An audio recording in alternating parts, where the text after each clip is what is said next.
Welcome, I'm Colleen Hiscock, the owner and chef at Java Jacks in Rocky Harbour, Newfoundland and Labrador. Today, in today's how-to series, we are going to cook a turkey. Now, first things we're going to do is we're going to prepare the turkey, and then you'll see how quick and easy it is to make a super juicy turkey. So let's get started. My turkey is made with a lovely rub on the top, and then we let it sit for 2 days, and the juices, the top of it becomes almost like a little crust, and then we just toss her right into the oven. So we're going to get started. I have right here 3 tablespoons of brown sugar. I'm going to use quite a bit of salt, and this is kosher salt. 3 tablespoons of kosher salt. And if you have just the regular table salt at home, I've used that before as well. Not a problem, don't worry about it. I have 1 teaspoon of black pepper. So that's 1 teaspoon of black pepper. And I have here some ground sage. Clubhouse does a pretty good job, but you can get ground sage pretty much anywhere. If you have fresh sage at home, just grind it up or crush it.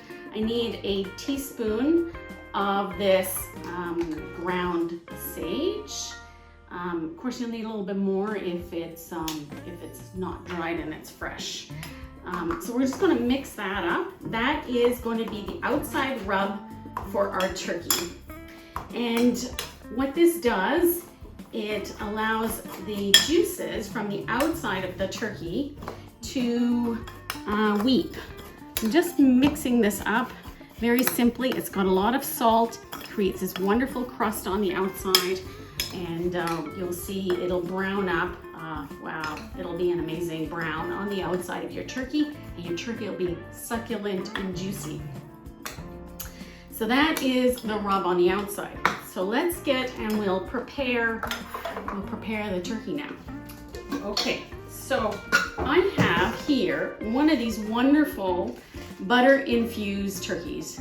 Now, if you haven't tried one of these, they're actually quite awesome, and you don't have to do a lot of basting. It's pretty much foolproof in terms of making it a delicious turkey. But what we're going to do is we're going to add some flavors on the inside, this rub on the outside, and it's going to be super duper. The difference between a regular turkey and regular turkey that you would have frozen in the grocery store and one of these buttered infused is that it already has some salt and some butter and some moisture infused and injected already into it. I know from experience, this is a wonderful turkey. Now, if you don't have one of these turkeys, then still a regular turkey in the same process will deliver you the most succulent turkey you've ever eaten. So what do you have? Got a turkey here that's frozen.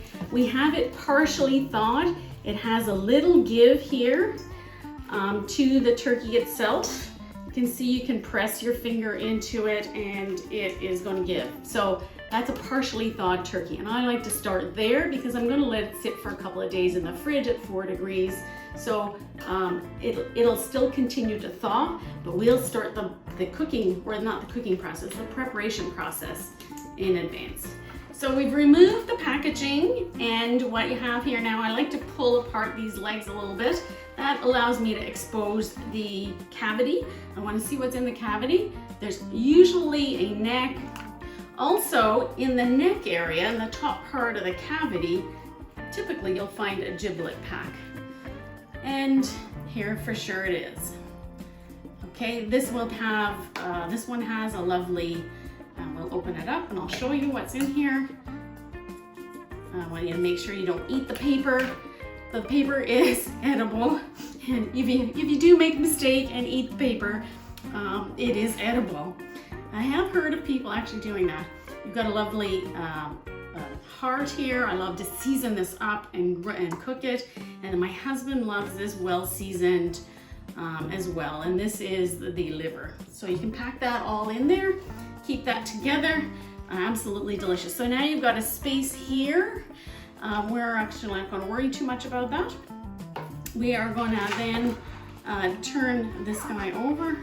I'm going to give it a little rinse with some cold water, not to rinse it up too much because this one has butter in it.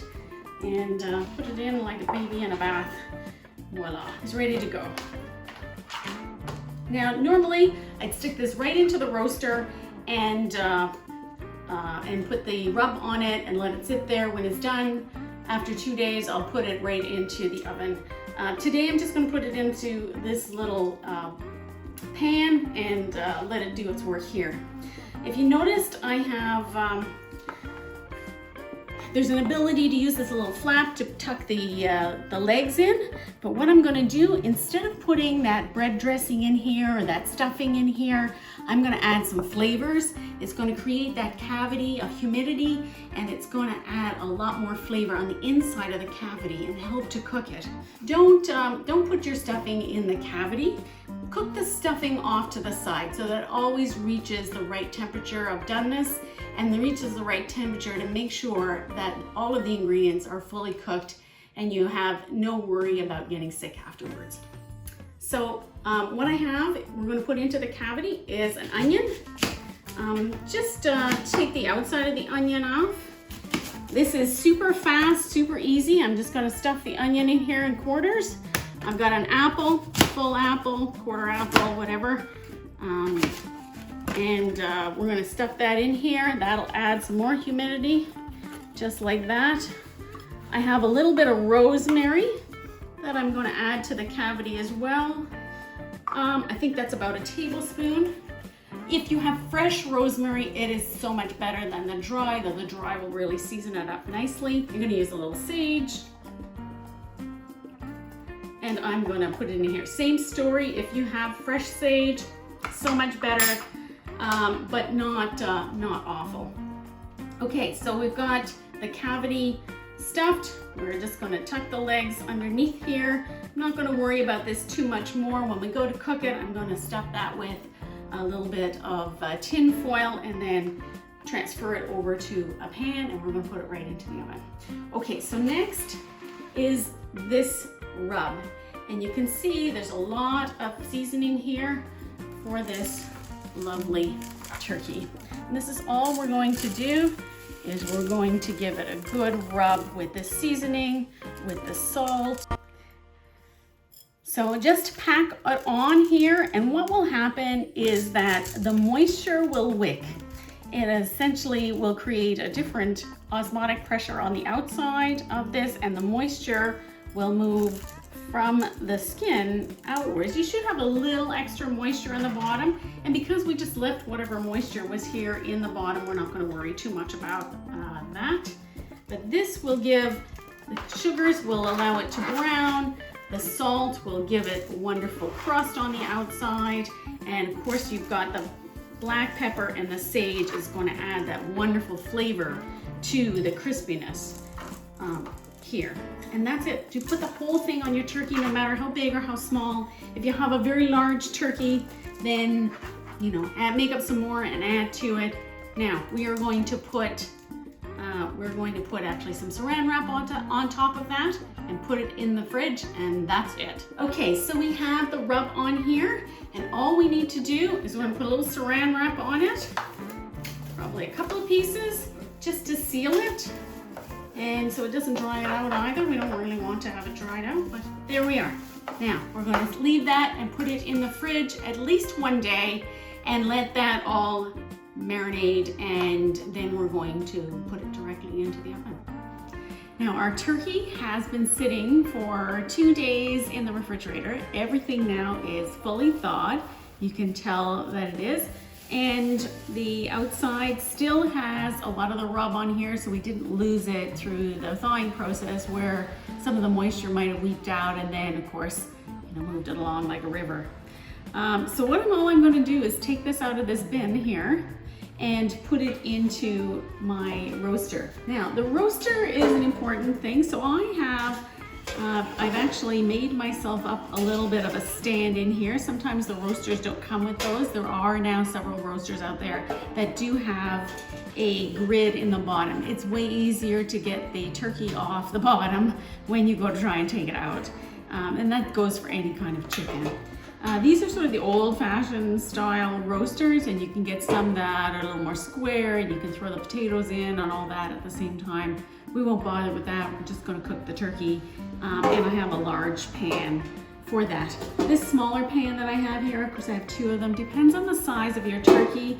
If you have a bigger turkey, of course you'll need a bigger pan, and you want to give it enough space that the heat is going to be able to circulate all the way around it. You don't want the turkey jammed into it so that it's not going to have any space. It's going to not brown all the way around. We want to make sure that we've got circulation of air all going all the way around it. Ideally, you could actually have it a little shallower and you would have a beautiful browner turkey. Of course, you always think that it's going to dry out, but I'm going to show you how it doesn't. First of all, this little crust we have on the outside prevents that. I'm going to put the neck in here as well with the liver and the heart. These are wonderful. We can season them up, but they have a little seasoning already. Just by mere fact, they're in the same pan and they've been sitting in some of these juices. I'm not gonna waste that. That's all good flavor, as my chef would say. That's flavor. Don't lose that. So we're gonna add a little bit of help here for the inside of the turkey, just to create that warm, moist cavity. And we're gonna then preheat the oven 400 degrees. Then, once we put the turkey in there, we're going to turn the temperature down to 375 and let it cook for an hour with nothing on it. Naked bird. Lovely. It's going to create that wonderful color on the outside. Now, the secret to keeping the juices in is not only in creating that crust.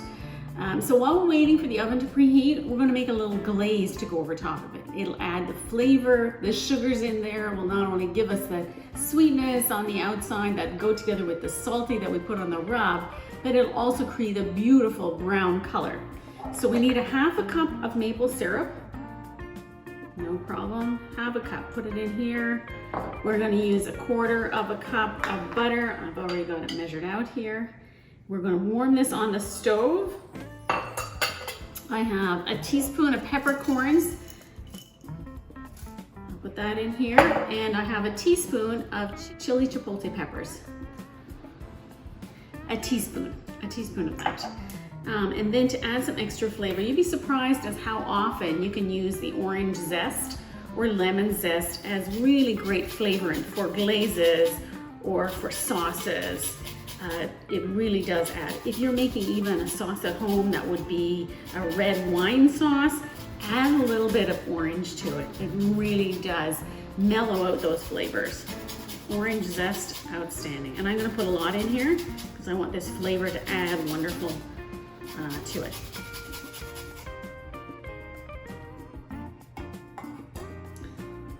Okay, so all of this we're going to just warm it up. And then about an hour into the cook, we're going to start to use the glaze. So all we're going to do is just melt that butter and warm this up and bring it to a boil so all those flavors marry together. And then after an hour of cook, we're going to glaze it, brush it on.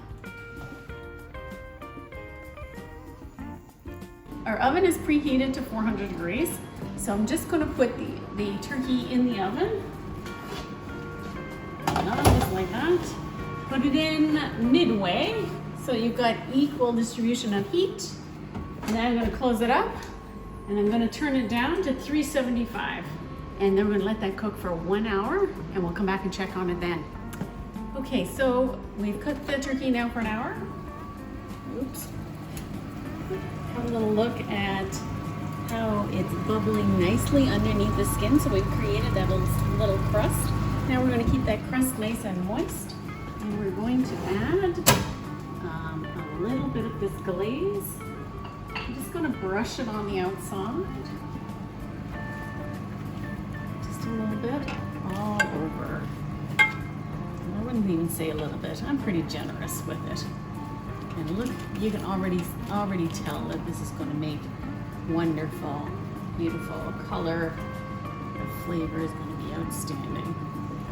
Smell the orange zest that's in here. So we'll pick one side and then do the other. Just like that. We're going to do this intermittently now, every 20 minutes until it's done. We're going to just take it off, take the cover off, and and brush it with this wonderful glaze that we made. Cover on. We're going to turn it down to 350. And every 20 minutes, we're going to brush some glaze on there. Okay, so we're going to glaze it. We've already glazed it once over the course of the cooking. So another 20 minutes, we'll take another look at it here. I know that it will be brown and golden brown looking. Let's have a little look. Oh, wow, looks great. So I'm going to give it one more brushing. I do believe we're getting close to the internal temperature we need. In some cases I can tell by just the looking at it. I've made a few turkeys. And we just glaze this over on this side. Be generous, I have lots of glaze. And then we turn it around so that we can do the other side. Because we have the sugars in here, what's happening is the skin on the turkey, if you don't know, actually has protein in it. And it will combine with the sugars and create this browning effect. It's called a Maillard reaction. Actually well studied and well documented. Gives you these golden hues and colors. And that's really what a roll of sugar. It's the same thing as if you were having toast. Okay, we'll put it back in for another 20 minutes and then we'll check the temperature. Okay, I think we're ready.